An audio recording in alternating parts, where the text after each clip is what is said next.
Hey guys, welcome back to 22 Lima Romeo. I'm Jeremy and today we are bringing you the October 2025 NRL 22 Monthly Course of Fire, a supplemental video to the NRL 22.official channel.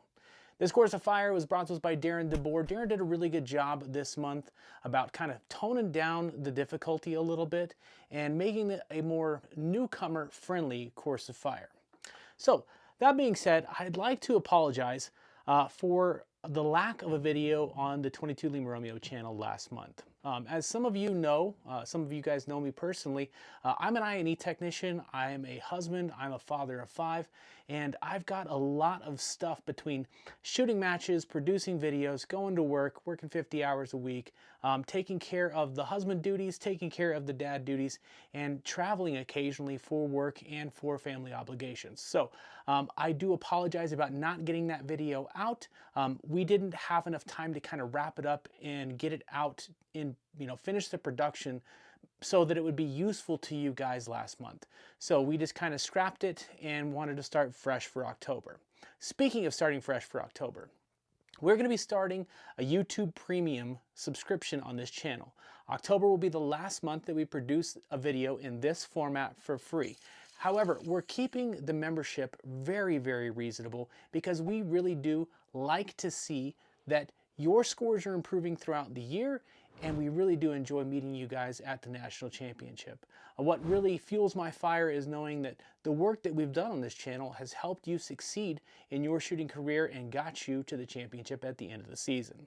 So, for less than a price of a box of ammo, you'll be able to continue getting this content on this channel. Now, we'll still be producing some other videos, possibly reviewing some products that are new to the market, stuff that we pick up along the way and we want to share with you guys. But enough about that. Let's go ahead and get started on stage 1 and see what this Course of Fire has in store for us.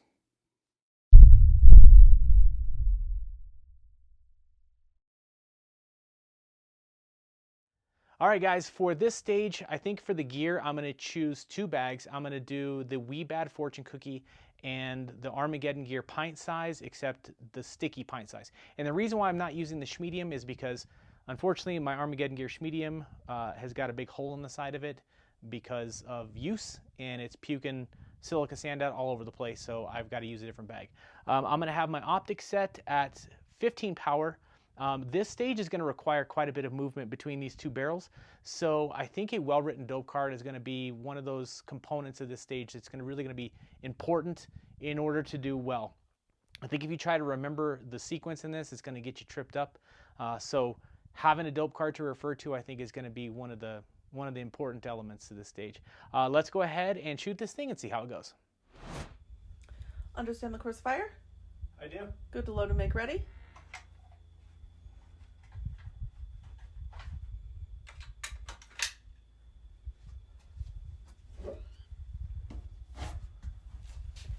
Shooter ready? Shoot ready. Stand by.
Oh no!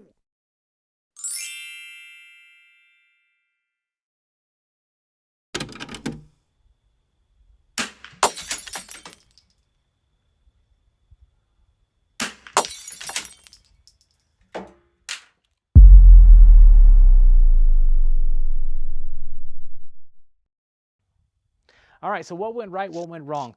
I think the gear choice was good. Having two bags and not having to fiddle with your bag between the two barrels, I think that was a good option to shoot this, because then you can literally just leave everything where it's at and just move your rifle. In looking at how this stage went, I think that I should have shot this at 12 power instead of 15. That 12 power probably would have given me a little bit larger field of view and would have allowed me to find the targets a little quicker than I was able to at 15. When shooting this stage, something to note is that when you're shooting from the vertical barrel, when you're ejecting cases, those cases are going to be falling right where you're going to need to build into position on the horizontal barrel. So this one, you might want to wear knee pads, because I know that the cases were jamming into my knees because they were just ejecting right there where I was going to be building into that kneeling position behind the horizontal barrel. So just something to think about, something that I noticed while I was shooting it. But I think that's enough about that one. All in all, I think the stage went pretty well. Shot it for a clean. Let's go ahead and get into stage 2.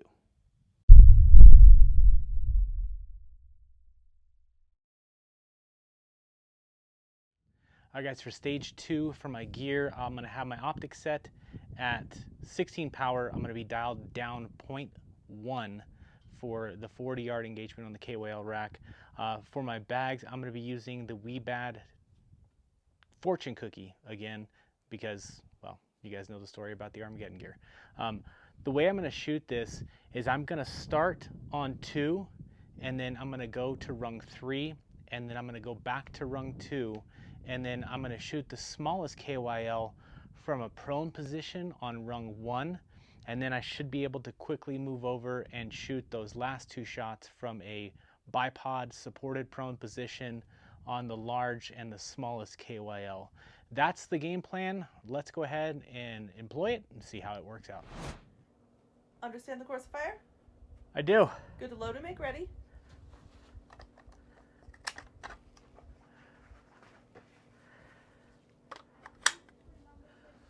Okay. Shooter ready? Ready. Stand by.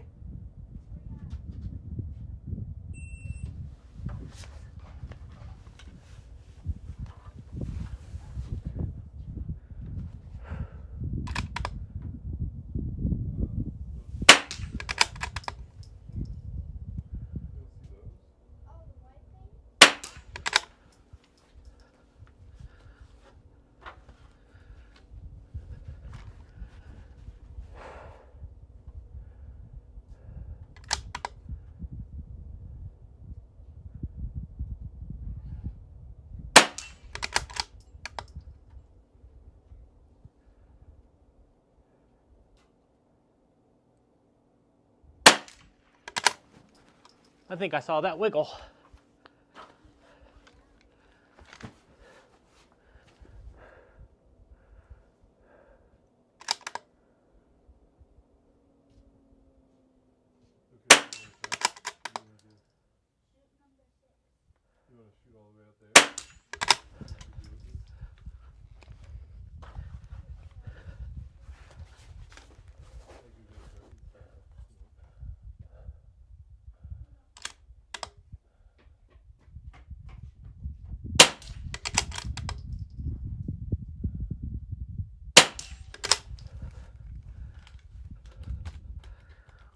We'll let the viewers decide if I hit that or not.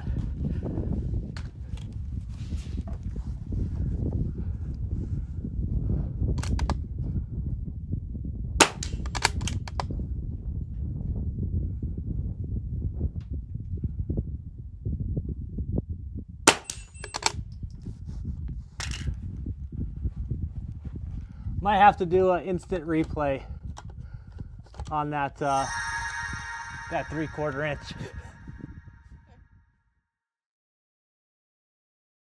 All right, guys, so what went right, what went wrong? So I actually shot this twice. The first time I used the Weebad strapless behemoth for rear support on rung 1.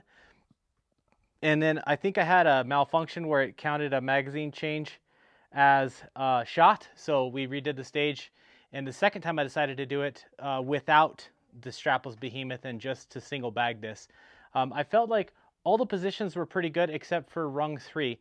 I didn't feel like I was finding the stability, and maybe that was just because of a mental error that I was making where I wasn't creating that stability with my body. That's okay. We did have that real narrow impact or skim pact. We'll have to check the footage and make sure that that was actually a hit, because an inexperienced spotter might have just called that a miss. But we've got the tape, so we'll figure out if that was actually a hit or not.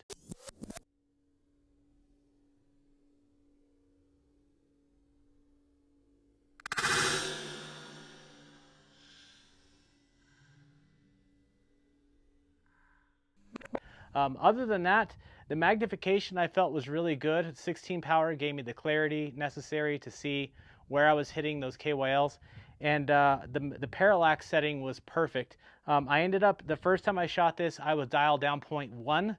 The second time I saw during that first run that I was impacting a little high on the targets, so I actually ended up going to 0.2 down to get lined up, and as you guys saw, those were pretty much center punching those targets.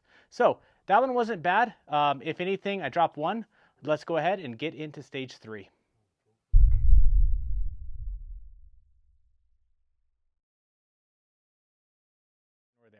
For my gear on this stage, I'm going to be using the Weebad the Weebad Fortune Cookie again. I'm going to be using the MDT SkyPod on the front end. And that's it. I'm going to make this simple. It's prone stage, so focus on your fundamentals. Make sure you're doing good clean trigger pulls, following through, making sure you are adjusting your parallax in between shots. You have plenty of time to complete this stage. And with the target banks being at 55, 65, and then 85, 95, an adjustment to parallax is probably going to be essential. This stage is designed to have a little bit of a tricky target sequence, so write a good dope card. I've got a photograph of how I wrote my dope card up on the screen now, but referring to that, I think is what's going to help keep you on track. Remember, this is a 2-shot engagement per target on the first volley before you do your mag change, and then is 1 shot per target after the mag change. Let's go ahead and get down there and shoot this and see how it goes. Understand the course of fire? I do. Good to load and make ready.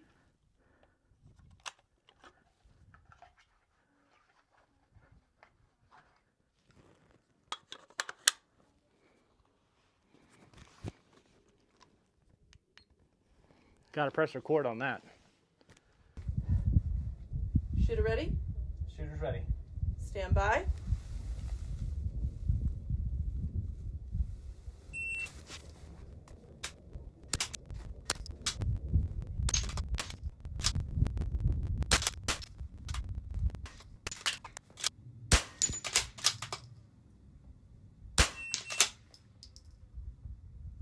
Well, we forgot to set that to 12-round stage. Oopsie. Well, we'll redo that. All right, hey guys, sorry I kind of screwed that one up. I forgot to set the shot timer to 10 shots instead of, I forgot to set it to 12 instead of 10. So I got to 10 shots and it showed that I was done, which I was not. Something else I forgot to do while we were talking during like the pre-stage was what my optic settings were going to be at. I'm going to have the optic set at 16 power, and the parallax is going to be variable because I'm going to be switching back and forth between the target banks to keep those targets crystal clear so I can see where the bullets are impacting. So without further ado, let's try stage 3 again.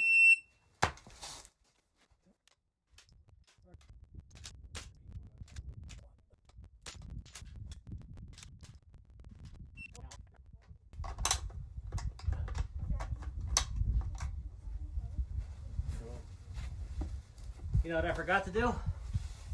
Start the trigger cam. But I'm right here with you. Awesome. Okay, one more time. Okay, one more time. One more time. Okay, so there's going to be more ado. So all that other stuff, and then I went ahead and forgot to start the trigger cam. So we're going to shoot this for the 3rd time, but this time we're going to start the trigger cam. All right.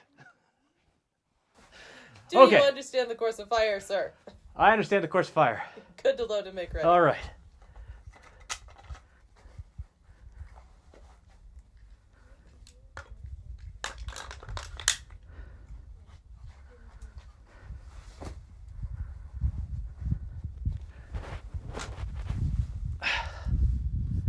All right, third time's a charm. Shooter ready.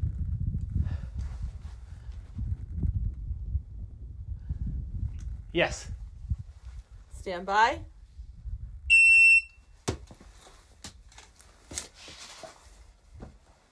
Third time's a charm.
All right, I think we got it that time.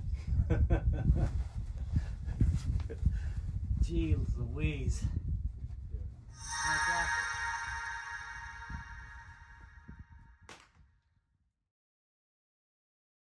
All right, so what went right, what went wrong? This stage was almost too easy. It was kind of nice to have that target switch up. I did find that I was looking at the dope card often to make sure I was on the right target and I wasn't getting lost in the sauce. The 16 power for the optic I felt was good. I feel like I had enough time. I definitely think I had enough time to make all the manipulations to the parallax so that I could get those targets nice and clear and see where the bullets were hitting.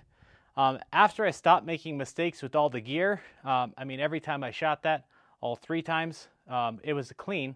So this is a very doable stage. It's very beginner friendly. Just make sure that while you're working through this stage that you're paying close attention to what target you're on and what target you need to be going to next. Let's go ahead and break this one down and get into stage 4.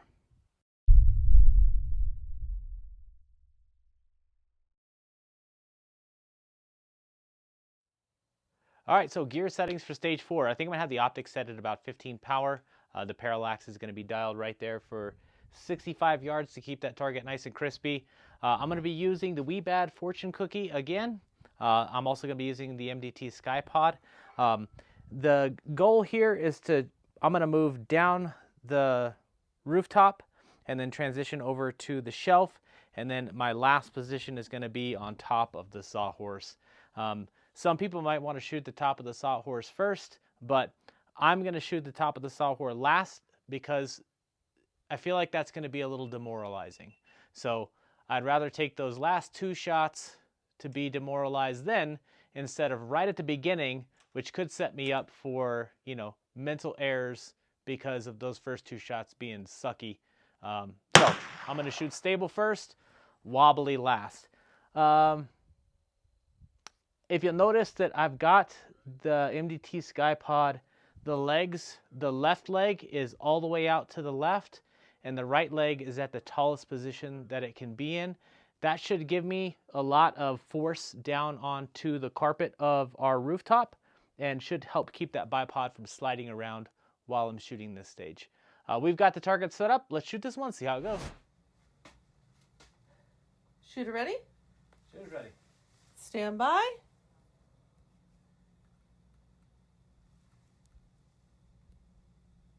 Come on.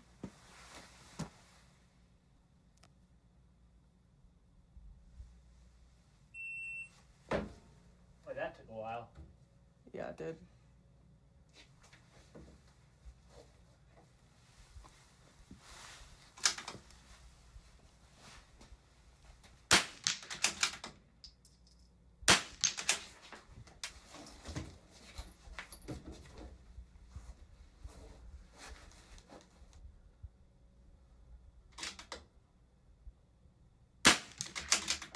There, we touched it.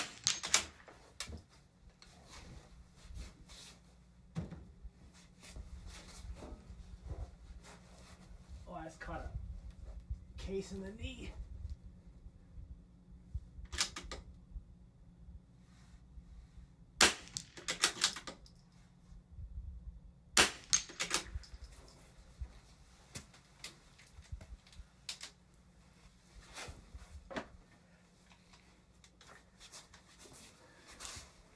Gotta hold a little to the right for wind.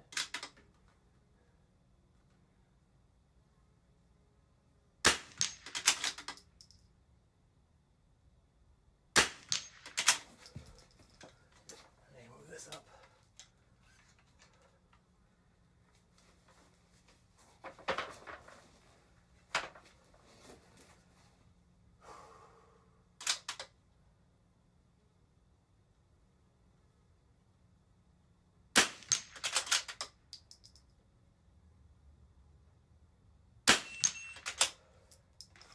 Wobble zone's so horrible from this tripod, or this damn sawhorse. Like, look how much play it's got. All right, guys, so what went right, what went wrong? I feel like the gear was appropriate. The SkyPod did exactly what I needed it to do, which is to hold that rifle secure on the slope. The bag was, fit pretty perfect underneath the stock to give me the stability to shoot that modified prone position off of the rooftop.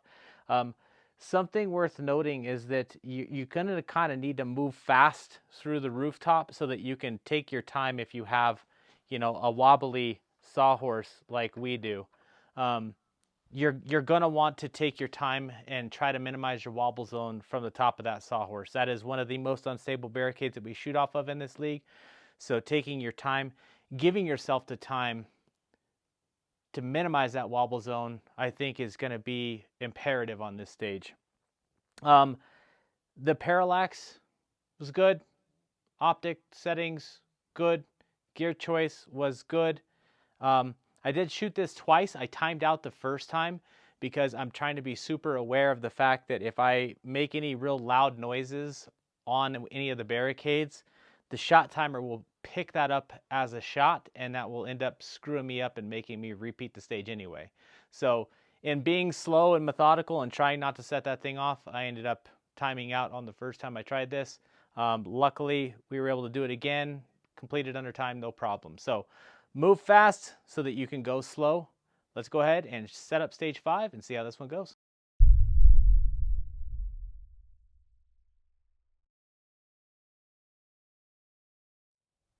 All right, guys, so for gear strategy on this one, I'm going to be using the Weebad Fortune Cookie. I'm going to have my optic set at 12 power. It's going to be dialed up 1.7 because I think I'm going to dial this stage. I think I've got plenty of time because it's only 3 positions.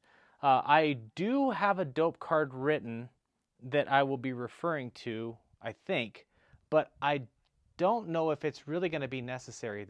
The shot sequence really isn't really that challenging, but I think it's better to be safe than sorry in this regard, so I'm going to go ahead and have a dope card.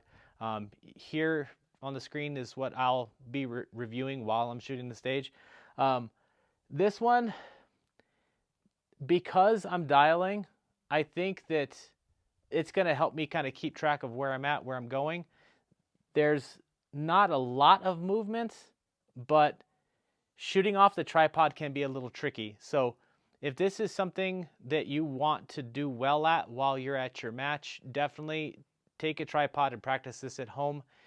It will help you when it's your turn to shoot the stage. We've got this thing set up. Let's go ahead and shoot it and see how it goes.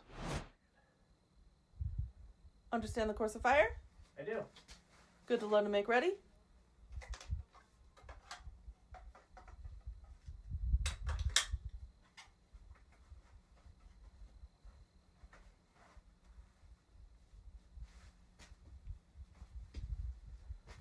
Okay. Shooter ready? Shooter's ready. Stand by.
barely touched it, just a little high. There we go.